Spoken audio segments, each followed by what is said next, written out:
نحمده ونسلم على رسوله الكريم اما بعد فاعوذ بالله من الشيطان الرجيم بسم الله الرحمن الرحيم قال الله تبارك وتعالى في شان حبيبه مخبرا وامرا ان الله وملائكته يصلون على النبي يا ايها الذين آمنوا صلوا عليه وسلموا تسليما درود پاک پڑھیے الصلاۃ والسلام علیک یا سیدی یا رسول اللہ وعلی آلک واصحابک یا سیدی یا حبیب اللہ الصلاۃ والسلام علیک یا سیدی یا نبی اللہ وعلی آلک واصحابک یا سیدی یا نور اللہ۔ معزز سامعین و حاضرین، السلام علیکم ورحمۃ اللہ وبرکاتہ۔ آج یوم عاشورہ ہے اور اسی سلسلہ میں ہم نے آج کا یہ درس ترتیب دیا ہے کہ ان خانوادہ نبوت کے چشم و چراغ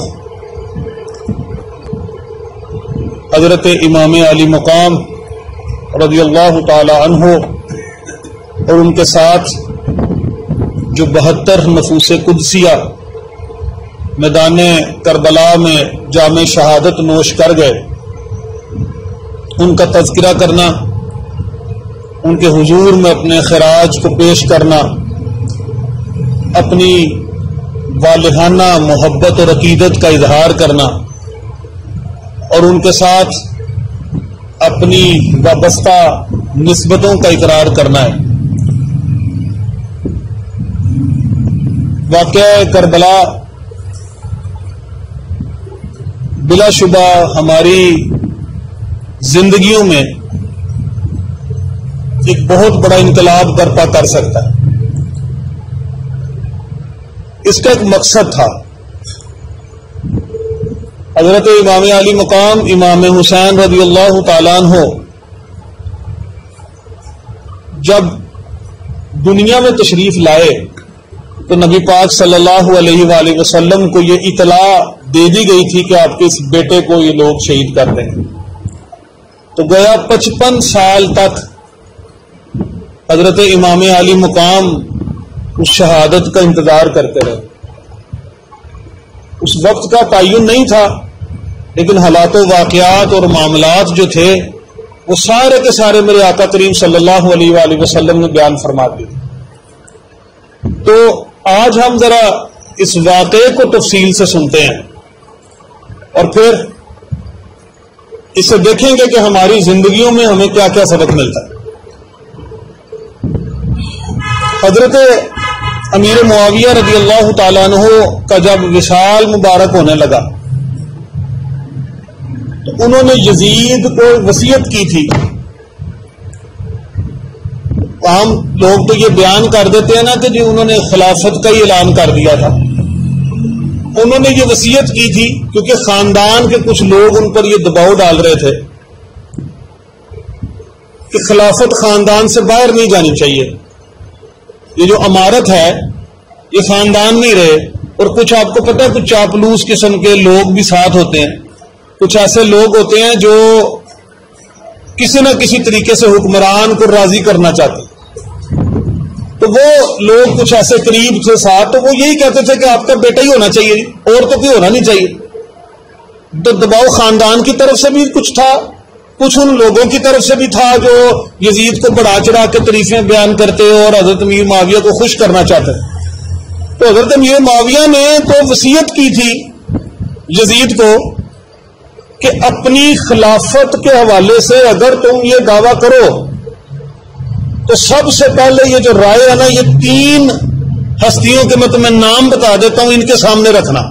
اگر یہ قبول کر لیں تو ٹھیک، نہیں تو تم دستبردار ہو جانا اس چیز۔ تو وہ 3 ہستیاں کون تھیں؟ ایک تو حضرت عبداللہ ابن عباس رضی اللہ تعالیٰ عنہ تھے، ایک حضرت عبداللہ ابن زبیر رضی اللہ تعالیٰ عنہ تھے، اور ایک حضرت امام علی مقام امام حسین رضی اللہ تعالیٰ عنہ۔ تو ان 3 ہستیوں کی رائے لینا، اگر یہ تسلیم کریں تمہیں تو ٹھیک ہے، نہ کریں تو خاموشی سے تم اس میدان سے باہر نکل جانا. لیکن یزید ایک بدنیت قسم کا انسان تھا, بڑا فاسق اور فاجر قسم کا تھا, عیار بھی تھا, مکار بھی تھا, بڑا ہوشیار چلاک تھا. تو اسے اپنی کرتوتوں کا پتا تھا, معاملات کیا ہیں, اندر سلسلہ کیا چل رہا ہے, اور وہ حریص کتنا زیادہ تھا اس کا اس وقت اندازہ نہیں تھا کہ اس عہدے کی خاطر, اس تخت کی خاطر وہ کیا کچھ کر سکتا. تو اس نے اپنے باپ کی وصیت کو اس طرح سے سمجھا کہ مجھے سب سے زیادہ جو خطرہ ہوگا نا وہ انہی 3 ہستیوں سے ہوگا, لہذا پہلے ان 3 ہستیوں کو کوئی بندوبست کرنا چاہیے. میرے تخت کے رستے میں جو رکاوٹ آئے گی نا وہ یہ 3 ہستیاں آئیں گی. حضرت عبداللہ ابن عباس رضی اللہ تعالیٰ عنہ, حضرت عبداللہ ابن زبیر رضی اللہ تعالیٰ عنہ, اور حضرت امام علی مقام امام حسین رضی اللہ تعالیٰ. تو اس وقت جو تھے نا ولید بن عتبہ, وہ مدینے کا گورنر تھا, اس کو اپنا خط لکھنے شروع کیے, بھیجا. انہوں نے کہا ان 3 ہستیوں کو بلاؤ اور بیعت کا کرو. حضرت امیر معاویہ کا انتقال ہو گیا.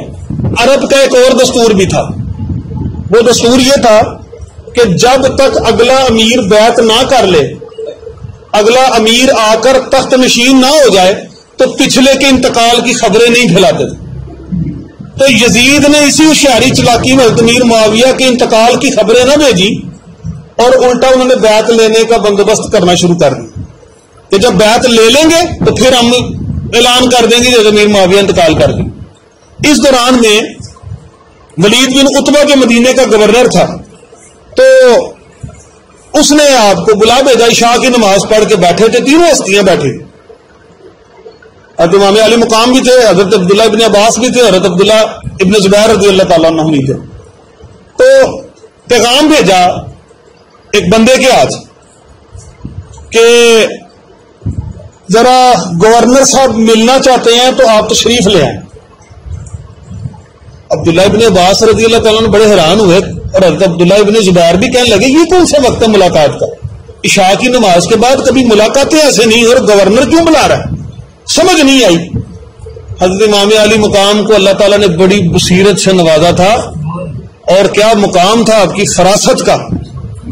آپ فرمانے لگے آپ کو سمجھ نہیں آئی لیکن مجھے سمجھ آ گئی ہے, یہ گورنر کا بلانا ایسے ہی نہیں ہے, مجھے سمجھ آ گئی ہے. امیر معاویہ انتقال کر گئے, یزید نے بیعت کے چکر چلانے شروع کر دی. تو پھر حضرت عبداللہ ابن زبیر رضی اللہ تعالیٰ کہنے لگے کہ آپ تو پھر وہاں نہ جائیں, معاملہ تو خراب ہے. کہا نہیں جائیں گے تو ضرور, بات تو سنتے ہو کیا کہتے ہیں. تو 14 اشخاص کو ساتھ لے کر آپ گورنر ہاؤس چلے گئے. وہاں اس نے آپ کے سامنے وہی اعلان کر دیا جو حضرت امام حسین عبداللہ ابن زبیر کو رستے میں بتا رہے تھے کہ مجھے سمجھ آ گئی ہے کیا چکر ہے. انہوں نے کہا امیر معاویہ کا انتقال ہو گیا, یزید خلافت کا عہدے دار ہے, امیدوار ہے, لہذا آپ کے پاس اور کوئی چارہ نہیں ہے, آپ بیعت کریں. امام علی مقام امام حسین رضی اللہ تعالیٰ عنہ نے کہا یہ کس قسم کی بات کر رہے ہیں, میرے جیسا شخص ایک بند کمرے میں چھپ کے خفیہ طور پہ بیعت کرے گا, ایسا کرو مجمع لگاؤ, جمعے کے دن اعلان کرو, تو اپنی بیعت کی امیدواری ظاہر کرو, دیکھیں گے وہاں کیا رائے نکلتی ہے. ایسے کرو نا جیسے سیدنا صدیق اکبر نے اعلان کیا تھا, ایسے اعلان کرو جیسے حضرت سیدنا عمر فاروق رضی اللہ تعالیٰ نے اعلان کیا تھا, جیسے خلافت عثمانی کا اعلان ہوا, جیسے حضرت مولا علی شیر خدا نے اعلان کیا. یہ بند کمرے میں چھپ کے کون سی بات ہوتی, اور میرے جیسے شخص کبھی بھی بات ایسے نہیں کر سکتا. باہر آؤ, نکلو, اور پھر پتا چلے گا. اس وقت ایک بڑا بدبخت قسم کا انسان جو عبد الملک بن مروان بیٹھا تھا نا, تو وہ نا سرگوشی کرنے لگا اور گورنر کے کان میں کہتا ہے حضرت امام حسین کو جانے نہ دینا, اب چلے گئے نا تو پھر کام خراب ہو جائے گا, لہذا یا تو ان سے بیعت لو تو یا ابھی نعوذ باللہ ان کو قتل کر دیتے. حضرت امام حسین نے بات تھوڑی سی سنی اور وہ جاتے ہوئے رکے, کہتے ذرا سامنے آنا, کانوں میں کیا باتیں کرتا, باہر نکلنا ذرا پتا چلے تیرا, دیکھتے ہیں کون جو ہے وہ کتنی ہمت والا. تو وہ چپ کر کے نا منہ پیچھے کر کے تو آرام سے بیٹھ گئے. تو حضرت امام علی مقام جو ہیں وہ باہر نکل گئے تو انہوں نے اپنے بھائی محمد بن حنفیہ رضی اللہ تعالیٰ عنہ کو بلایا، اور اصحاب بھی آئے، مشورہ کیا تو ان سب نے کہا کہ یہ تو معاملہ تو خراب لگ رہا ہے، تو ایسا کرتے ہیں ہم کوفے سے بھی لوگوں کو بلاتے ہیں، عراق سے بلاتے ہیں، شام سے بلاتے ہیں، مکے سے اکٹھے کرتے ہیں، تو بات کرتے ہیں ان سے۔ امام علی مقام فرمانے لگے کہ نہیں، میں اس بات سے خوف زدہ ہوں کہ انہوں نے تو صاف صاف یہ کہہ دیا ہے کہ ہم تو جنگ کریں گے اگر آپ بات نہیں کرتے، اور مجھے نبی پاک صلی اللہ علیہ وآلہ وسلم کی وہ حدیث پاک یاد آتی کہ ایک مینڈا ہوگا جس کی وجہ سے مدینے میں خون بہے گا، تو میں نہیں چاہتا کہ کوئی ایسا معاملہ ہو کہ میں وہ وجہ بن جاؤں کہ مدینے میں خون بہا ہو، میں مدینہ چھوڑ جاؤں گا، میں یہاں جنگ نہیں چاہتا، کیونکہ وہ تو جنگ پر اتر آئے ہیں، انہوں نے تو باقاعدہ اعلان کر دیا کہ آپ بیعت کریں، نہیں تو پھر آپ کو جو ہے وہ شہید کر دیں گے۔ اس سے پہلے عبد الرحمن بن ابی بکر، انہوں نے بھی حضرت اما عائشہ صدیقہ رضی اللہ تعالی عنہا جو ان کی ہمشیر لگتی تھی ان کے گھر میں پناہ لی، ان کے پیچھے بھی گورنر کے بندے چڑھ گئے۔ عبداللہ ابن زبیر کون ہے؟ زبیر بن العوام رضی اللہ تعالیٰ عنہ کے بیٹے، اور زبیر بن العوام کون ہے؟ حضرت ابو بکر صدیق رضی اللہ تعالیٰ عنہ کے داماد، حضرت اسما بنت ابو بکر کے خاوند ہے، یعنی حضرت عبداللہ ابن زبیر رضی اللہ تعالیٰ عنہ سیدنا صدیق اکبر کے نواسے تھے۔ تو آپ جو ہیں آپ نے بھی مکے کا سفر اختیار کرنا شروع کر دیا، کیونکہ مدینے میں حالات جو تھے اس گورنر نے بڑے تنگ کر دیے، بنو امیہ کا ہی دور تھا، تو انہوں نے بھی اس طرح بنا۔ عبداللہ ابن عمر رضی اللہ تعالیٰ نے حضرت ام المومنین حضرت حفصہ رضی اللہ تعالیٰ عنہا کے گھر میں پناہ لی، وہ ان کی ہمشیر تھی، اب عمر کے بیٹے، انہوں نے اپنی ہمشیرہ کے گھر پناہ لی۔ عبد الرحمن بن ابی بکر نے حضرت اما عائشہ صدیقہ رضی اللہ تعالیٰ عنہا کے گھر پناہ لی، بعد میں حضرت عبد الرحمن بن ابی بکر کو بھی شہید کر دیا گیا۔ تو حضرت عبداللہ ابن زبیر جو ہیں وہ تو مکے میں چلے گئے حضرت امام حسین علی مقام کے ساتھ، تو آپ نے اس وقت جو ہے وہ حج کا ارادہ فرمایا تھا۔ مدینہ پاک میں آپ جنت البقیع کے پیچھے کھڑے ہو گئے تو روزہ رسول صلی اللہ علیہ وسلم کو دیکھتے جا رہے تھے اور زارو قطار روتے جا رہے تھے کہ نانا جان دیکھیں آج مجھے مدینہ چھوڑنے کی نوبت آ گئی، آج مجھے یہاں سے واپس بھیجا جا رہا ہے۔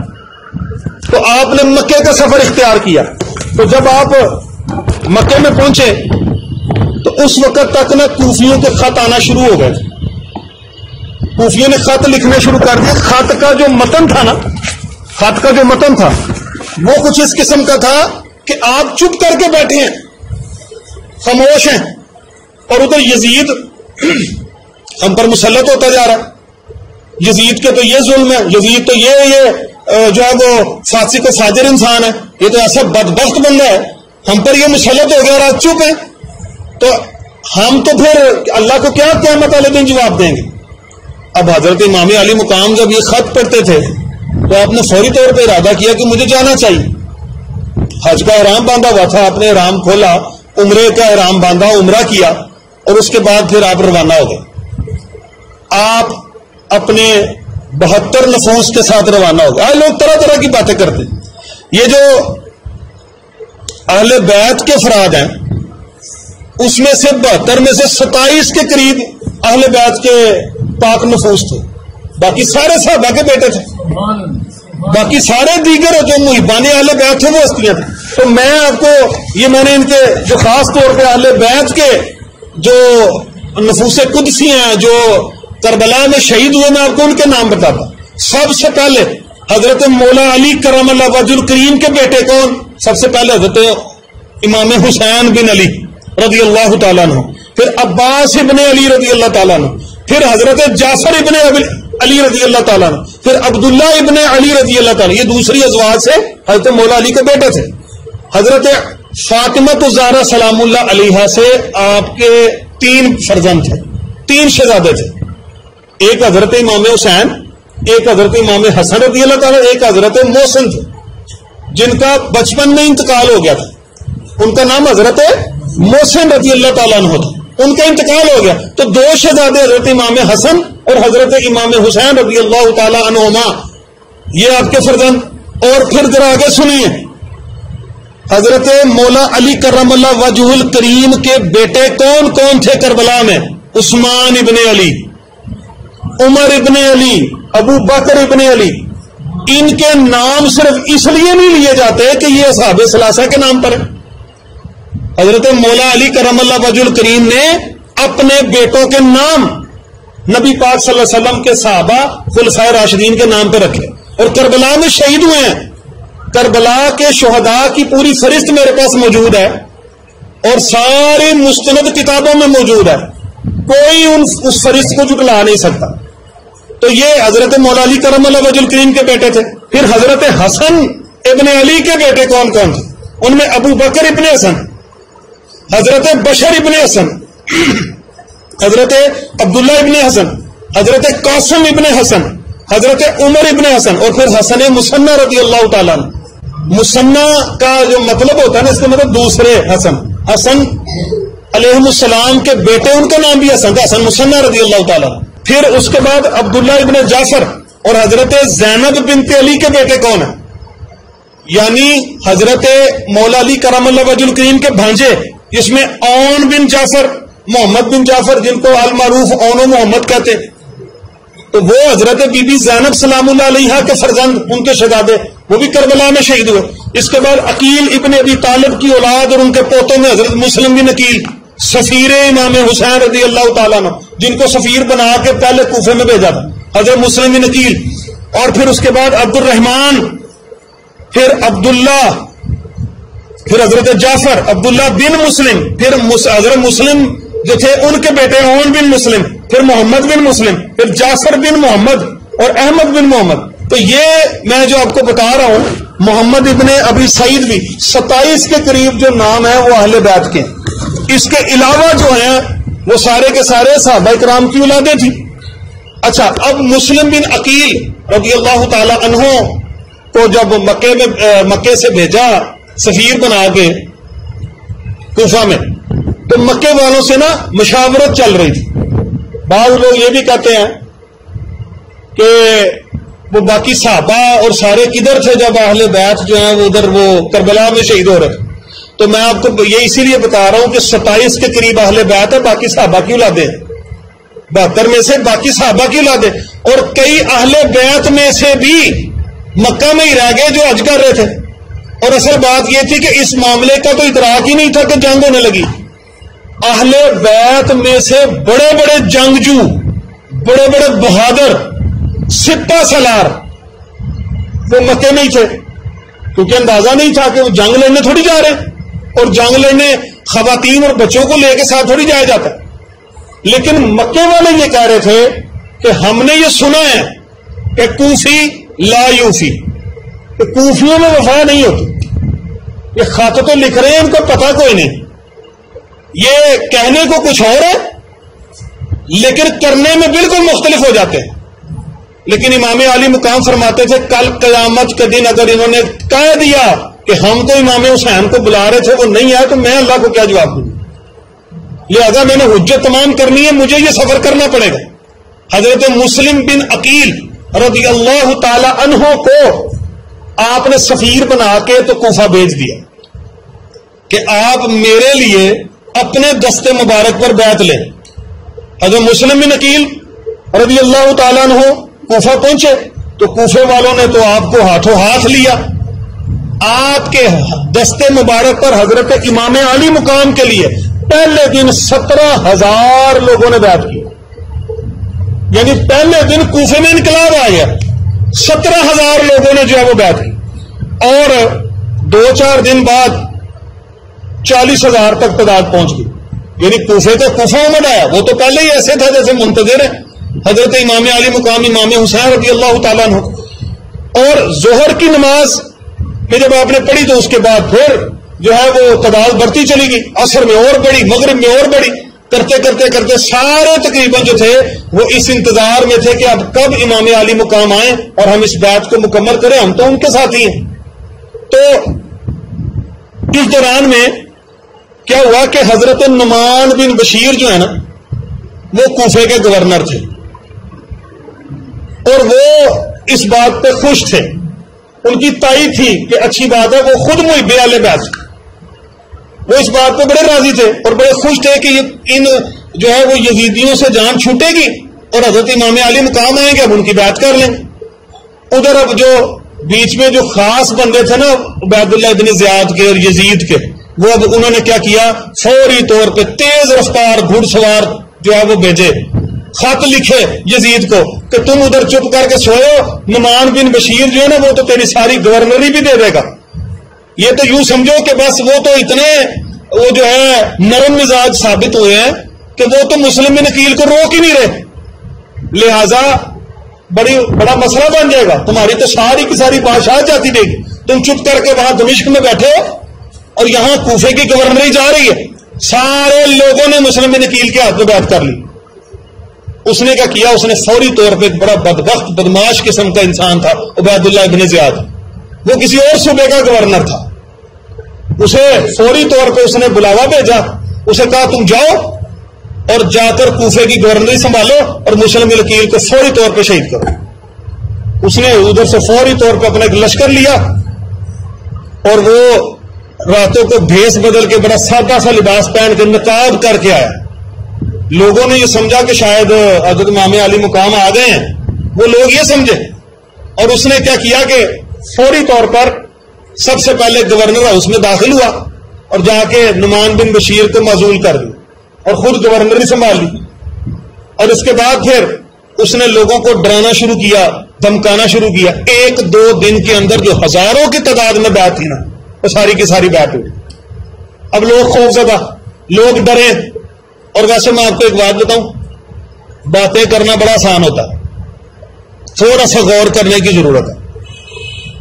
آج بھی اگر کوئی حق سچ کی آواز بلند کرتا دکھائی دے نا تو ماں باپ ہی بچوں سے کہتے ہیں یہ سارا کچھ ہماری ذمہ داری تھوڑی ہم نے کرنا، چپ کر کے اندر بیٹھ جاؤ، باہر نہیں نکلنا، خطرہ بڑا، نہ ساری قربانیاں کو ہم نے دینی۔ یہ کہہ تو دیتے ہیں ہم، یہ حال تھا۔ ایک طرف عبید اللہ ابن زیاد کی طرف سے قتل کی دھمکیاں، تلواریں سونت کے میانوں سے نکال کے اس کے سپاہی دن رات گشت کر رہے ہیں۔ زور کی نماز حضرت مسلم بن عقیل نے پڑھائی، 5000 کے قریب، 5 سے 7000 کے قریب نمازی تھے۔ عصر کی پڑھائی نمازی کم، مغرب پڑھائی تو بالکل کم، بلکہ کچھ جو تھے مسلم بن عقیل نے جب سلام پھیرا پیچھے دیکھا کچھ نمازی کوئی نہیں، اور روایت میں آتا ہے کہ آدھے سے زیادہ جو نمازی تھے نا مسلم بن عقیل کے پیچھے ہاتھ کھول کے کھڑے تھے، نماز میں ہاتھ کھول کے کھڑے تھے۔ ان سے کسی نے پوچھا تم ہاتھ کیوں نہیں باندھ رہے، ہاتھ کھول کے کیوں کھڑے ہو؟ وہ جواب دیتے کہتے عبید اللہ ابن زیاد کا کچھ سپاہی نہ ہمیں دیکھ لے، دیکھے گا تو ہم کہیں گے ہم کون سا نماز پڑھتے، ہم تو ویسے ہی کھڑے تھے۔ ایک مسئلہ بھی پتہ چل گیا، ہاتھ کھول کے جب کھڑے ہوں تو ایسے ہی لگتا ہے جیسے نماز میں نہیں، نماز ہاتھ باندھ گئی ہوتی، نماز ہاتھ باندھ گئی ہوتی۔ بات سمجھ آئی؟ مسئلہ پتہ چل گیا کہ وہ ہاتھ کھول کے کھڑے تھے کہ عبید اللہ ابن زیاد کے سپاہی اگر ہم سے پوچھے تو ہم کہیں گے ہم تو نماز ہی نہیں پڑھ رہے۔ سارے کے سارے جو تھے پیچھے سے غائب۔ حضرت مسلم بن عقیل کو گرفتار کر لیا گیا، ان کے شہزادے بھی تھے، ان کو بھی بعد میں مدینے کے قافلے کے ساتھ بھیجا گیا، بڑی المناک قسم کی داستان، اس کے لیے پھر الگ سے اور جو ہے وہ بات اور طرف نکل جائے گی۔ حضرت مسلم بن عقیل کو گورنر ہاؤس لے جایا گیا اور بڑے سے جو سب سے اونچا گورنر ہاؤس کا جو مینار تھا اس کے اوپر سے حضرت مسلم بن عقیل کو دھکا دے کے نیچے رکھ دیا اور ان کو شہید کر دیا گیا۔ اس کے بعد کوفہ کے بازار میں حضرت مسلم بن عقیل کے لاشیں کو لٹکایا گیا۔ اس دوران ایک رات پہلے حضرت مسلم بن عقیل امام حسین کو خط لکھ چکے تھے کہ حالات بڑے سازگار ہیں، لوگ تو بےتاب ہیں آپ کی بیعت کرنے کے لیے، 40 سے 50 ہزار افراد بیعت کر چکے ہیں، حضور آپ جلدی تشریف لے آئیں، یہ تو پلکیں بچھائے بیٹھے ہیں۔ خط وہ پہنچ چکا تھا، روانہ ہو چکا تھا، اور اگلے دن حضرت مسلم بن عقیل کا لاشا مین بازار میں لٹک رہا تھا۔ ادھر حضرت امام علی مقام نے سفر اختیار فرما لیا ہوا تھا، آپ چلے تو اس وقت ایک فرزخ نامی شاعر ہے، وہ ملا آپ کو حضرت امام حسین رضی اللہ تعالیٰ عنہ کو رستے میں. انہوں نے کہا، وہ پہچان لیا کہ یہ تو امام حسین ہے. فرمایا حضور آپ کدھر؟ کہنے لگے میں کوفے جا رہا ہوں. وہ کہنے لگا کوفے کے حالات ٹھیک نہیں ہے، واپس ہو جائیں. انہوں نے کہا میں تو سفر کا ارادہ کر چکا ہوں، اب تو سفر کا ارادہ کر چکا ہوں. کوفے والوں نے مجھے خط لکھے ہیں، تعداد میں اختلاف ہے، لیکن میں نے جو مستند روایتوں میں پڑھا، حضرت امام عالی مقام نے جو خطوط کوفیوں کی طرف سے آئے تھے، جب وہ بوریوں میں بھرے تو بڑی بڑی 3 بوریاں بھر گئی. ایک آدھ بندے نے خط نہیں لکھا تھا، 3 بڑی بوریاں بھر گئی تھیں ان خطوں کی. اور وہ خط بھی بڑے بڑے سرداروں کی طرف سے تھے جن کے پیچھے سینکڑوں لوگ چلنے والے تھے. یعنی یہ بھی بات ہے، ایک بندے کی طرف سے ایک خط نہیں تھا، وہ کسی ایک سردار کی طرف سے تھا جس کے پیچھے لوگ موجود تھے. جیسے وہ کہتا ویسے کرتے، لیکن ادھر تو حالات ہی بڑھ چکے تھے. حضرت مسلم بن عقیل رضی اللہ تعالی عنہ کو ان کے جو جسد اطہر تھا اس کو بازار میں لٹکایا گیا، تو وہ فرزخ نامی شاعر جو ہے وہ کہنے لگا حضور آپ مانے یا نہ مانے، میں حضرت مسلم بن عقیل کو جنہوں نے آپ کو خط لکھا اور آپ جا رہے ہیں، میں ان کا لاشا لٹکا ہوا دیکھ کر آیا. اب جو حضرت امام عالی مقام نے جواب دیا، خدا کی قسم وہ بھی سننے والا. فرمایا میرا بھائی لٹکا ہی ہوا تھا نا، جھکا تو نہیں تھا. فرمایا لٹکا تھا نا، ذرا پھر سے دوبارہ بتاؤ کیا کہہ رہے ہو. میرا بھائی وہاں لٹکا ہوا تھا، وہ جھکا ہوا تو نہیں تھا کسی کے سامنے. یہ تو خاندان ہی جھکنے والا نہیں. اور حضرت امام حسین فرماتے تھے کہ میں نے اپنے نانا جان کو خواب میں دیکھا تھا اور مجھے کہا کہ اے میرے بیٹے اب ڈٹنے کا وقت آ گیا ہے، اگر آج یزید کے سامنے نہ ڈٹے تو قیامت تک کوئی بندہ بھی یزیدیوں کے سامنے کھڑا نہیں ہو. امام علی مقام وہ صبر اختیار کر چکے تھے.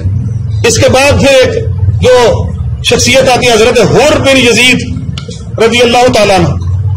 سب سے پہلے انہوں نے اپنے ایک لشکر سمیت امام علی مقام کو ایک جگہ پر روکا، پھر دوسری جگہ پر روکا.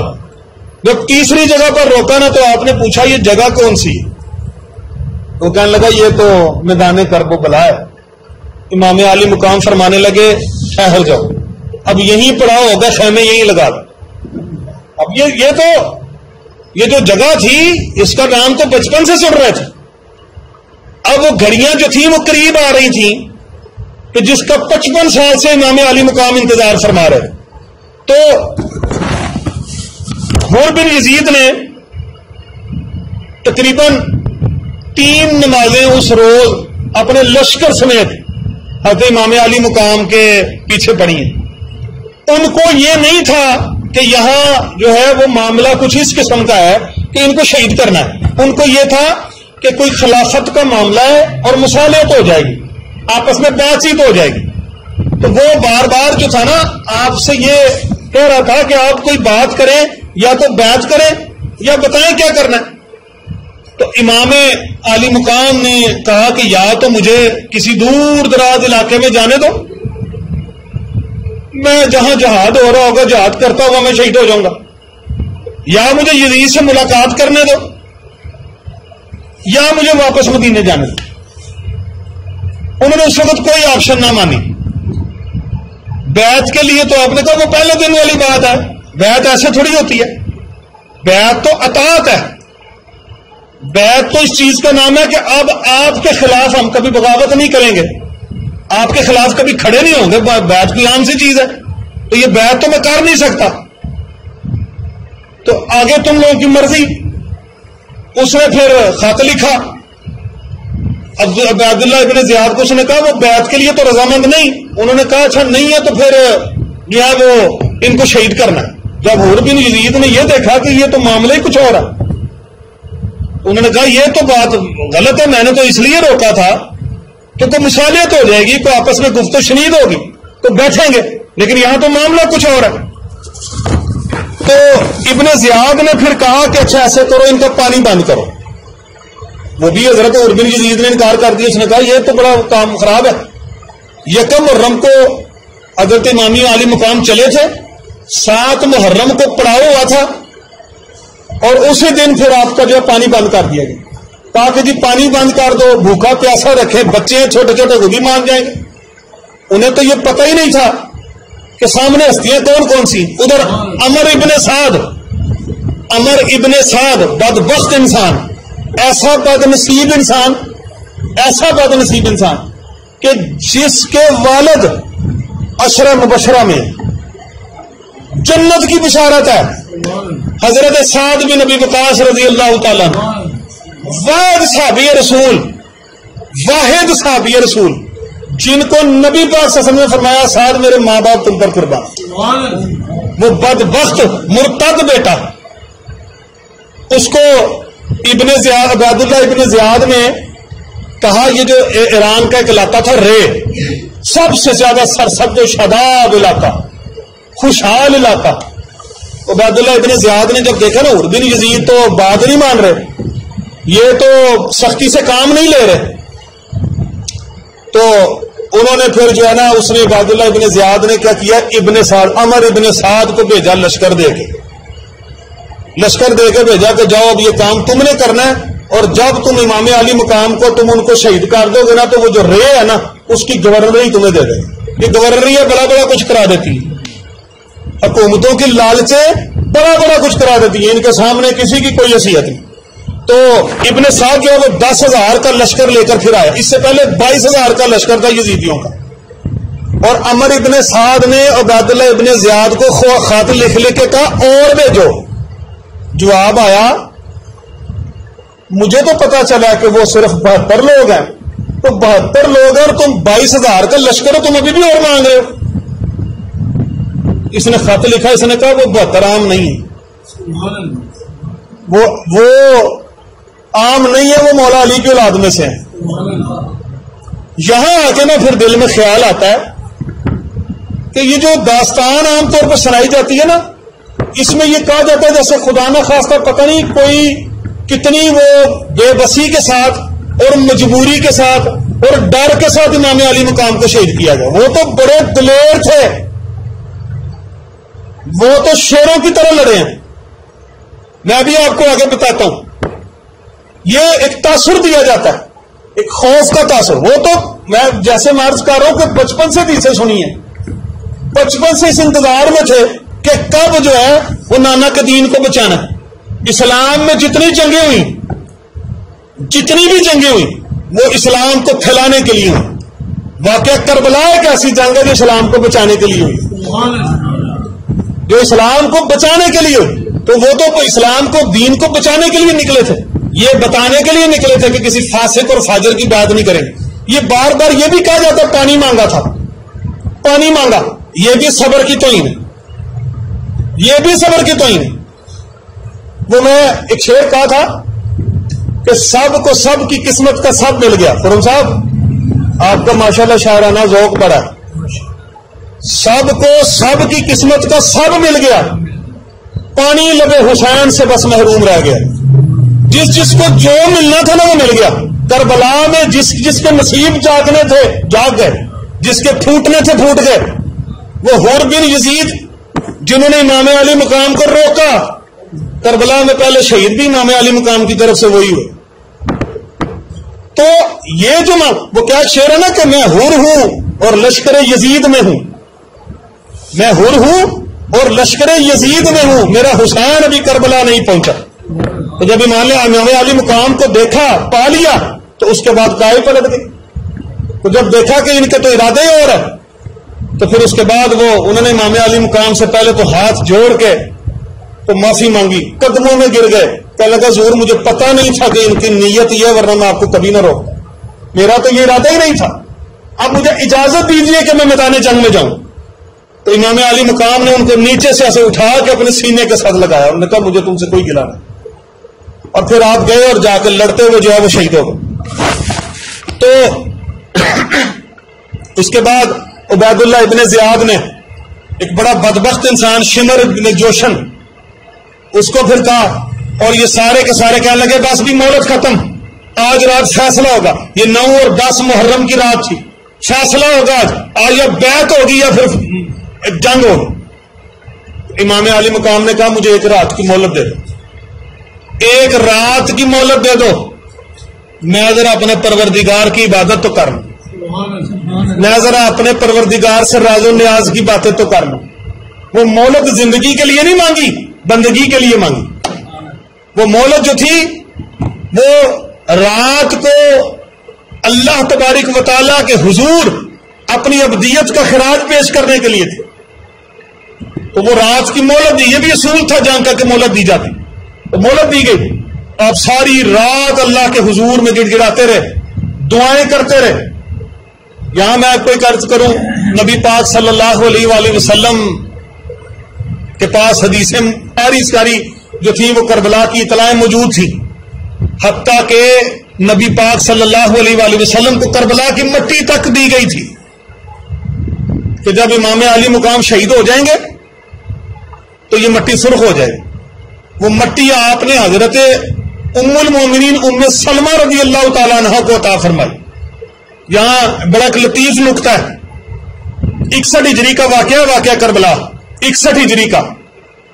نبی پاک صلی اللہ علیہ وسلم کی اور ازواج مطہرات بھی موجود ہیں. سب سے زیادہ محبت اماں عائشہ صدیقہ رضی اللہ تعالیٰ عنہ سے کرتے ہیں, ان کو پیار سے حمیرہ کہا کرتے تھے, بڑی محبت تھی. اور ازواج بھی تھی. میدان کربلا کی مٹی صرف اور صرف حضرت ام سلمہ کو یہ عطا فرمائی, کیونکہ میرے آقا کریم صلی اللہ علیہ وسلم اللہ کے فضل سے جانتے تھے کہ جب واقعہ کربلا ہوگا تو ام المومنین ازواج مطہرات میں صرف ام سلمہ ہی زندہ ہوں. لوگ کہتے ہیں آپ صلی اللہ علیہ وسلم کو علم نہیں تھا. پھر ایک مرتبہ آپ صلی اللہ علیہ وسلم حضرت سیدنا صدیق اکبر رضی اللہ تعالیٰ عنہ کے ہمراہ, حضرت عثمان غنی رضی اللہ تعالیٰ عنہ کے ہمراہ, اور حضرت امام حسین علیہ السلام کی انگلی پکڑی ہوئی اوت پہاڑ کے اوپر گئے. اوت پہاڑ کانپنے لگا. آپ نے فرمایا رک جا, ٹھہر جا, تمہیں نہیں پتا احد تو نہیں جانتا کہ تجھ پر ایک اللہ کا نبی, ایک صدیق اور 2 شہید سوار ہیں.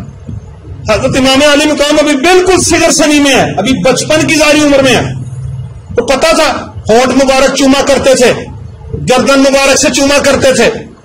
آپ کو ساری کی ساری اطلاع موجود تھی, اور پیغمبر کی دعائیں رد نہیں ہوتی. نبی پاک صلی اللہ علیہ وسلم نے دعا نہیں فرمائی کہ یہ اس آزمائش کو ٹال دے, اب یہی دعا فرماتے رہے, یا اللہ میرے حسین کو صبر عطا فرما, کیونکہ انہیں پتا تھا یہ مارکا وہ ہے جو قیامت تک کے لیے دین کو زندہ کر جائے. انہیں پتا تھا جو انہوں نے کہا تھا نا, حسین منی و انا من الحسین, حسین مجھ سے ہے اور میں حسین سے ہوں.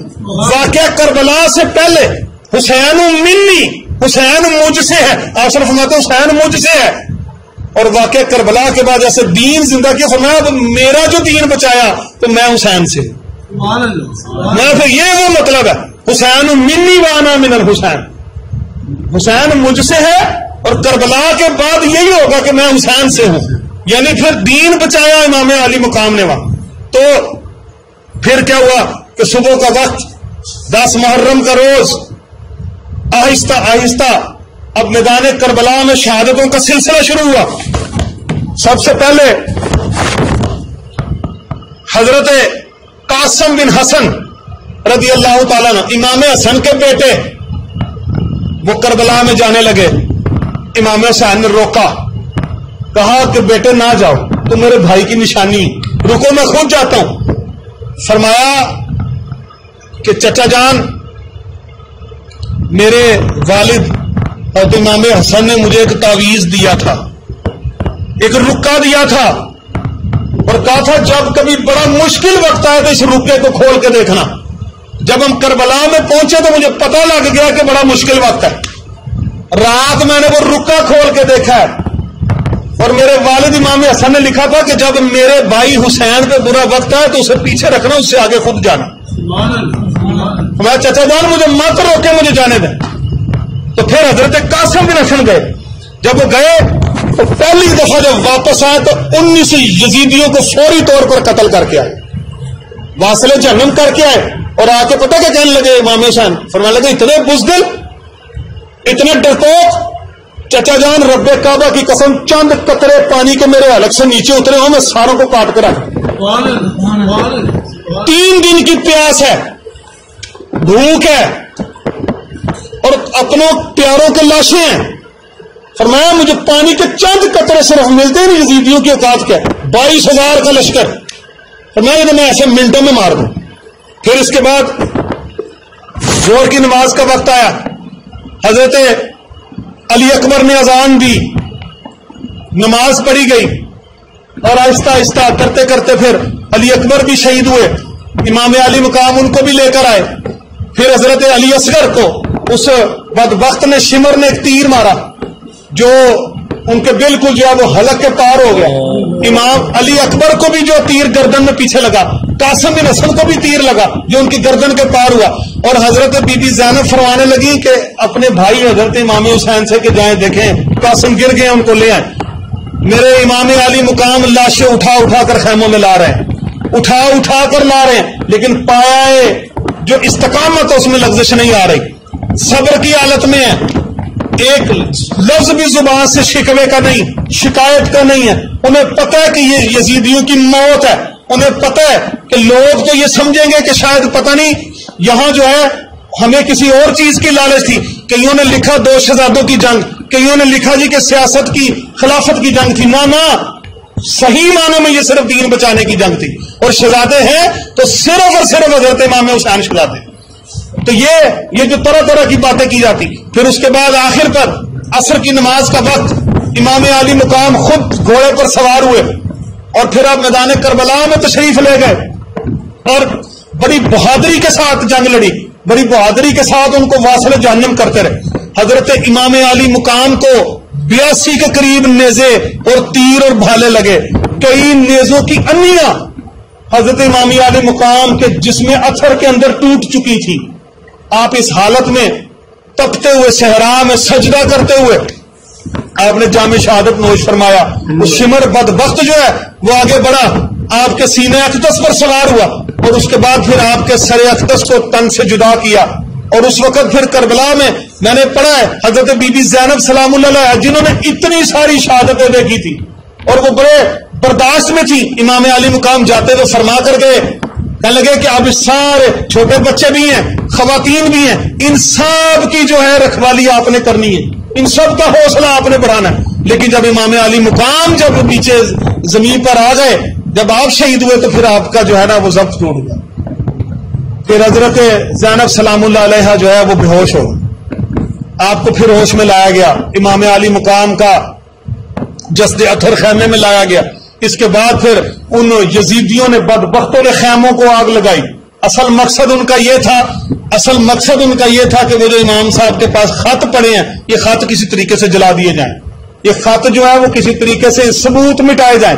خیموں کو جلایا گیا، آپ کو دمشق میں لے جایا گیا، وہ قافلہ وہ ایک لمبی داستان ہے، اس کے لیے پورا ایک اور محفل چاہیے، کس طرح سے آپ دمشق میں حضرت مولا علی کرم اللہ وجہ الکریم کی بیٹی کس طرح سے دمشق کے کوفے کے بازاروں سے گزاری گئی، کس طرح عبید اللہ ابن زیاد بدبخت جو تھا وہ اس تشتری میں رکھ کے جب امام حسین علیہ السلام کا جو سر اقدس لایا گیا، وہ بدبخت انسان ایک چھڑی لے کر آپ کے ہونٹ مبارک کو چھیڑتا تھا، اس بدبخت لعین مردود نے چھیڑا اور وہاں چیخیں بلند ہوئی، کہا خدا کی قسم ہم نے تو سنا ہے، ہم نے تو دیکھا یہ وہ ہونٹ ہے جن کو نبی پاک صلی اللہ علیہ وسلم چوما کرتے تھے۔ ان بدبختوں کو رحم نہیں آیا۔ اس کے بعد 3 دن کے بعد بنو سعد کے لوگ جب کربلا سے گزرے، انہوں نے وہ لاشیں اٹھائے، انہوں نے تدفین کی، انہوں نے پھر وہاں جو ہے ان پہ جنازے پڑے، اور پتہ نہیں کہاں سے کٹے پھٹے سے لاشیں، کسی کا دھڑ مبارک مل رہا ہے تو سر مبارک نہیں مل رہا، سر مبارک ہے تو دھڑ مبارک نہیں ہے۔ اور یہ جو تھا اس کے بعد پھر وہ سارے کا سارا قافلہ مدینے واپس بھیجا گیا۔ جب مدینے پہنچے اطلاعیں پہنچ چکی تھی، خدا کی قسم کلیجہ منہ کو آتا جب وہ پڑھتے ہیں کہ کس طرح سے وہ قافلہ جب مدینے پہنچا تو مدینے میں آہو بقا تھی، کس طرح چیخو پکار تھی، یہ تو اندازہ ہی نہیں تھا کہ جدیدی فوج ہے وہ اس طرح کا حال کرے۔ اس کے بعد پھر جو معاویہ بن یزید تھا، یزید کا بیٹا، یزید تو تبھی موت مر گیا اور مرا اور اس کو دفنایا تو یوں، میں آپ کو تھوڑا سا مختصر میں بتاؤں کہ ان قاتلین حسین کا حال کیا ہوا۔ یزید کو جہاں دفنایا گیا عرصے دراز تک پورے دمشق کا کوڑا ادھر پھینکا جاتا تھا، پورے کا پورا کوڑا ادھر، اور وہ بدبخت انسان ایک خاتون کے جس کے عشق میں مبتلا تھا اس کو ملنے کی صحرا میں گیا اور اسی نے خنجر کے وار کر کے اس یزید لعین کو مارا کہ تو اپنے نبی کے نواسوں کا نہیں بنا تو کسی اور کا کیا بنے گا. وہ جس سے محبت کرتا تھا اور اس کو بلایا ملنے کے لیے اسی نے قتل کیا. اور بھی روایات 2-3 آتی. اس کے بعد پھر جو ہے وہ عرصہ گزرا, مختار سقفی آ گیا. مختار سقفی نے کیا کیا کہ اس نے 1 نہیں 2 نہیں 6,000 کے قریب یزیدیوں میں سے چن چن کے مارے, چن چن کے پھر ان کا حال جو برا کیا. سب سے پہلے ابن زیاد, اس نے ابراہیم بن مالک کو بھیجا کہ جاؤ اس کو قتل کر کے لاؤ. اس کے بعد ابن زیاد کے پاس بھی بڑا لشکر تھا لیکن اس کی شکست ہوئی. عراق کے بارڈر پہ جا کے کہیں وہ خفیہ طور پہ رہتا تھا, اس کو پکڑ کے لائے, اس کی گردن کاٹی, گردن کاٹ کے پھر عبید اللہ ابن زیاد جس تخت پہ بیٹھا کرتا تھا مختار سقفی نے اس تخت کے اوپر لا کر تو ابن زیاد کا سر رکھا اور بالکل اسی طرح چھڑی پکڑ کے اس کے ہونٹوں پہ مارا جس طرح اس نے امام علی مقام کے سر اقدس کی توہین کی. اور ایک کونے سے آواز آئی, ایک بزرگ بندہ اٹھا, اس نے کہا حق ہے, سچ ہے, بے شک اللہ بہت بڑا عادل ہے. 6 سال بعد آج وہی دن, محرم کا ہی مہینہ, یہی دربار, یہی تخت, یہ جو بڑا ظالم بنا پھرتا تھا آج اسی کا کٹا ہوا سار اس تخت کے اوپر پڑا. مختار سقفی نے اس کو عبرتناک انجام دیا. اور پھر اس کے بعد ایک اور جو ابن سعد تھا, ابن سعد سارے جو کوفی تھے نا یزیدی وہ دوڑ گئے تھے کوفہ سے. ابن سعد جو تھا نا, ابن سعد یہ نا مختار سقفی کا بڑا دوست تھا. تو اس کو لوگوں نے کہا تو بھاگ جا, تجھے ساروں کو مار دینا. اس نے کہنے لگا میرا دوست تھا, مجھے کچھ نہیں کہنے لگا. تو جب ابن سعد کی باری آئی مختار سقفی نے سپاہی بھیجے, اس نے کہا جاؤ ابن سعد کو گرفتار کر کے لاؤ, اس کو بلاؤ. تو ابن سعد تو نہ آیا, اس کا بیٹا ابن حفص آیا. آ کے تو کہنے لگا مختار سقفی کو, کہنے لگا کہ ابا جان تو گوشہ نشین ہے, ابا جان تو صرف ہونے میں بیٹھ کے ذکر اذکار کرتے ہیں, اللہ کو یاد کرتے, باہر نہیں نکلتے, وہ نہیں مل سکتے. انہوں نے کہا اچھا وہ نہیں مل سکتا تو میں تو جا کے مل سکتا ہوں. سپاہیوں کو بھیجا گرفتار کر کے لاؤ. وہ جو ابن سعد تھا وہ اندر بڑا مطمئن بیٹھا کہ میرا تو دوست ہے, مجھے کچھ نہیں کہے. سپاہیوں نے کہا باہر نکل, کہنے لگا میں تو نہیں نکلوں گا. کہا مختار سقفی نے تیرے قتل کا حکم دیا. کہا ایسا نہیں ہو سکتا, میرا دوست ہے. اس سپاہی کہنے لگا تو نے نبی کے نواسوں کی حیا نہیں کی, تیری حیا کون کرے. اس کو پکڑا, گرفتار کیا, اس کا بھی سر کاٹا, اور سر کاٹ کے اس کا پھر جو ہے وہ لے کے آئے. اور پھر اس کا بیٹا ابن حفص جو کہنے لگا اب تو زندگی کا مزہ ہی خراب ہو گیا, تم نے تو بڑا ظلم کیا, میرے باپ کو مار دیا. مختار سقفی نے کہا اب تیری بھی باری ہے, تیری زندگی کا مزہ خراب ہے تو تیری زندگی بھی ختم ہے, اب تیرا جینے کا بھی کوئی فائدہ نہیں. ابن حفص کو بھی قتل کیا. ان دونوں کے سروں کو اس نے مدینے میں بھیجا حضرت محمد بن حنفیہ امام حسین کے بھائی کے پاس رضی اللہ تعالیٰ عنہ, اور کہا کہ یہ میں نے آپ کے بھائی کا بدلہ لے لیا. محمد بن حنیفہ رضی اللہ تعالیٰ عنہ نے وہ نپاک سر دیکھا ابن سعد کا, کہنے لگے دفع کرو اس کو, میرے بھائی کے سر کا بدلہ یہ کیسے ہو سکتا. کہاں امام علی مقام امام حسین, اور کہاں یہ بدبخت انسان. اس کا بھی انجام بڑا برا ہوا. اس کے بعد پھر خولی بن یزید بڑا بدبخت, جس نے پانی بند کیا تھا. خولی بن یزید 6 سال کے بعد کسی نے اس کو بتایا کہ بڑا من ہو گیا, کوفے میں واپس آ جا. اب حالات بڑے ٹھیک ہیں, واپس آیا, آ کے نہ تو اپنے گھر میں چھپ کے رہنے لگا.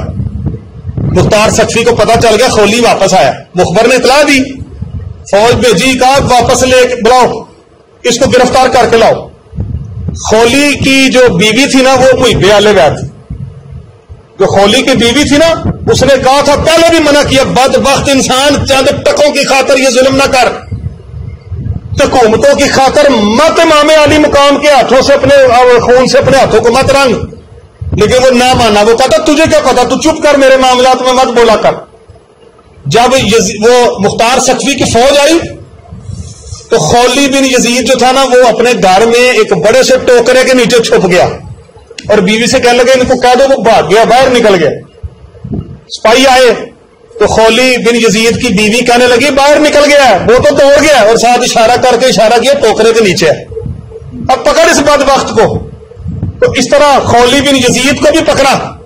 خولی بن یزید کو پکڑ کے مختار سقفی لے کر آئے, اور آ کے 3-4 دن تک اس کو بھوکا پیاسا رکھا. اس نے پانی بند کیا تھا, اس کو بھوکا پیاسا رکھا. اس خولید بن یزید کی کتے کی طرح زبان باہر آ گئی. التش التش, پیاس پیاس کرتا کرتا کرتا بے ہوش ہوتا تھا. پھر اس کو جگاتے تھے, چوک میں باندھا, زبان باہر نکلی ہوئی ہے, کبھی بے ہوش ہوتا ہے کبھی پھر جاگتا ہے.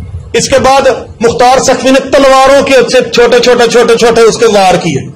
سارے کا سارا خون جو تھا نا وہ جسم سے نچڑا اور پھر بدبخت وہ نیچے گرا. پھر اس کا سر کاٹا.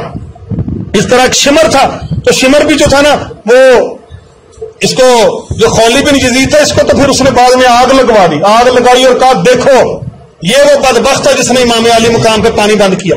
اس کے بعد پھر شمر بن جوشن کی باری آئی. ایک گاؤں میں چھپ گیا جا کے, بڑا خطرناک انسان تھا, لوگ ڈرتے تھے اس سے. پہلے خبردار میرا کسی نے بتایا تو, میرا نہ کوئی بتایا. پھر وہ لیکن جو تھا وہ مختار سخفی کی فوج وہاں بھی پہنچ گئی. اس کو بھی جو ہے اسی طرح سے پکڑ کے اس کا بھی سر تن سے جدا کیا اور بازاروں میں اس کو بھی پھینکا. اس طرح 6000 کے قریب مختار سخفی نے ان بدبختوں کو بدترین اور عبرتناک سزائیں دی. مختار سخفی بعد میں خود بھی بیٹھ گیا. یہ بڑا عجیب واقعہ ہے. اور بعض روایات میں لکھا اس مختار سخفی نے بعد میں نبوت کا دعویٰ کر دیا. اپنے حالات و واقعات بھی خراب. اللہ تعالیٰ نے پتہ نہیں کس کس سے کیسا کیسا دین کا کام لے لینا. اس مختار سخفی سے سارے کے سارے قاتلین امام علی مقام اور خانوادہ نبوت کے چشم و چراغ کا بدلہ لیا. اس کے بعد وہ بدبخت بدل گیا, پتہ نہیں اس کے ساتھ کیا بیتی کیا ہوا, اور وہ خود بھی بہ گیا. اللہ کریم نے بڑا حق سچ ہے. اللہ تبارک و تعالیٰ کی ذات بڑی بے نیازات, بڑی بے نیازات. تو یہ واقعہ کربلا سے ہمیں سبق کیا ملتا ہے عزیزان گرامی قدر؟ یہ سبق کیا ملتا ہے کہ ہم عملاً بھی تو حسینی ہو جائیں. اب میں چند صرف آپ کو منٹوں میں صرف واقعہ کربلا, میں نے آپ کو واقعہ بھی سنایا, اس کے بعد کیا ہوا وہ سنایا. صرف چند منٹوں میں یہ کہ پیغام کیا ہے. پیغام یہی ہے کہ زندگیاں بس ایسے ہی گزریں گی. حضرت اقبال فرماتے ہیں نکل کر خانقاہوں سے ادا کر رسم شبیری. خدا کا واسطہ کبھی تو حق سچ پہ ڈٹنا سیکھیں. یہ جو بیعت ہے یہ کیا تھی؟ کسی فاسق فاجر کی, کسی نشئی شرابی کی بیعت نہیں کرنی. آج منہ اٹھا کے اب دیکھیں نا کردار کیا جو ہے وہ خدا نہ خواستہ دیکھ کے گھن آتی ہے. اور ہم کہتے ہیں جناب ہمارے لیڈر ہیں, ہم جی مانتے ہیں, ہم ان کے بغیر جی رہ نہیں سکتے, ان کے خلاف بات نہیں سن سکتے. اپنے پیاروں سے لڑتے جھگڑتے, حق سچ بات نہیں کرتے. ایمان کے درجوں میں سے پہلا درجہ کیا ہے؟ برائی کو ہاتھ سے روکا جائے, پھر زبان سے روکا جائے, پھر آخری درجہ کہ کم از کم دل میں تو برا جانو. کمزور ترین جو ہے وہ درجہ ایمان. ہم تو اس سے بھی گئے گزرے, آج تو ہم بروں کو دل سے بھی برا نہیں جانتے. تو اصل کردار کیا ہے؟ اصل کردار جو ہے وہ حسینی بنانے کی ضرورت ہے. یا رب ہمیں عملاً بھی حسینی تو بنا دے. مولا کہ ہمیں نقش قدم پہ چلنا سکھا دے. کاش کبھی ہمیں اللہ ہمت دے, ہم حق سچ پہ ڈٹیں. کاش کبھی ہمت ہو ہم حور کی طرح اپنی زندگیاں بدلیں اور ان یزیدی لشکروں سے نکلیں, حق سچ بیان کریں. یہ جو کربلا ہے, میں ایک صبح ختم شریف میں بھی یہ ہلکی سی بات کر رہا تھا. کربلا جو ہے نا, محرم جو ہے اس کا پیغام کیا ہے؟ اس کا پیغام سفید کپڑوں کو کالے کپڑوں میں بدلنا نہیں ہے, کالے کردار کو سفید کردار میں بدلنا ہے. اصل پیغام تو یہ ہے, ناپ تول میں کمیاں کریں اور ہم کہیں جی ہم تو حسینی ہیں, گالی گلوچ کریں, بے حیائی کے کاموں میں حصہ لیں, بری باتیں کہیں, ہم کہیں جی ہم تو حسینی. دیکھنا یہ ہے کہ حسینیت اب ایک نظریے کا نام ہے, یزیدیت ایک نظریے کا نام ہے. دیکھنا یہ ہم کس طرف ہیں. اللہ تعالیٰ کو کیا جواب دیں گے کہ ہماری زندگیوں میں یہ انقلاب کیوں نہیں آتا؟ اللہ تعالیٰ نے قرآن پاک میں ارشاد فرمایا یا ایھا الذین آمنوا اتقوا اللہ ولتنظر نفس ما قدمت لغد واتقوا اللہ ان اللہ خبیر بما تعملون. اے ایمان والو, تم میں سے ہر شخص دیکھے وہ اپنے ہاتھوں سے آگے کیا بھیج رہا ہے, اور اللہ سے ڈرو, اللہ تمہارے سارے اعمال دیکھ رہا ہے. وَلَا تَكُونُوا كَالَّذِينَ نَسُوا اللَّهَ فَأَنسَاهُمْ أَنفُسَهُمْ أُولَٰئِكَ هُمُ الْفَاسِقُونَ. اور جو لوگ اللہ کو بھول جاتے ہیں اللہ ان کو ان کے کام بھی بلا دیتا ہے, اور یہی لوگ تو فاسق ہیں. آج ہم بھولے نہیں ہوئے. آج اب مجھے بتائیں ہماری زندگیوں میں بے برکتیاں نہیں, لڑائی جھگڑے نہیں, آج ہمارے طرح طرح کی پریشانیاں نہیں، ہم نے دین چھوڑا ہے. تو مجھے بتائیں دنیا کون سی سنوار لی؟ کون سی سنواری؟ گھٹیا ترین قوم سمجھتے ہیں دنیا والے ہمیں. ترقی دیکھیں، سائنس، ٹیکنالوجی، معیشت، اقتصادیات دیکھیں تو ہم کتنا پیچھے ہیں، ہر لحاظ سے پیچھے. تو خدا را ہمیں اپنی زندگیوں میں انقلاب لانے کی ضرورت ہے. موسمی قسم کے مسلمان نہ بنے. رمضان شریف میں مسلمان بن گئے، محرم میں حسینی بن گئے، ربیع الاول میں محمدی بن گئے، اس کے بعد کیا کرنا؟ اس لیے ہر وقت ادخلوا فی السلم کافہ، اسلام میں پورے کے پورے داخل ہونے کی ضرورت ہے، پورے کے پورے داخل ہونے کی ضرورت ہے. تو خدا را ہم اپنی زندگی میں انقلاب لے کر محرم کے بعد بھی محرم والے رہیں، سارا سال حسینی رہیں، سارا سال محمدی رہیں. کوشش کریں کہ یہ جو ہماری زندگی ہے نا، اس میں انقلاب آئے، تبدیلی آئے، گناہوں سے ہٹ کر نیکی کے رستے پر ہجرت کر کے آئیں. اللہ کریم سے دعا ہے اللہ تعالی ہم سب کو خیر و عافیت عطا فرمائے اور ہمیں سنت حسینی پر چلنے کی توفیق عطا فرمائے. وآخر دعوانا الحمدللہ رب العالمین. اب ختم پاک پڑھا جائے گا، پھر انشاءاللہ دعا کریں.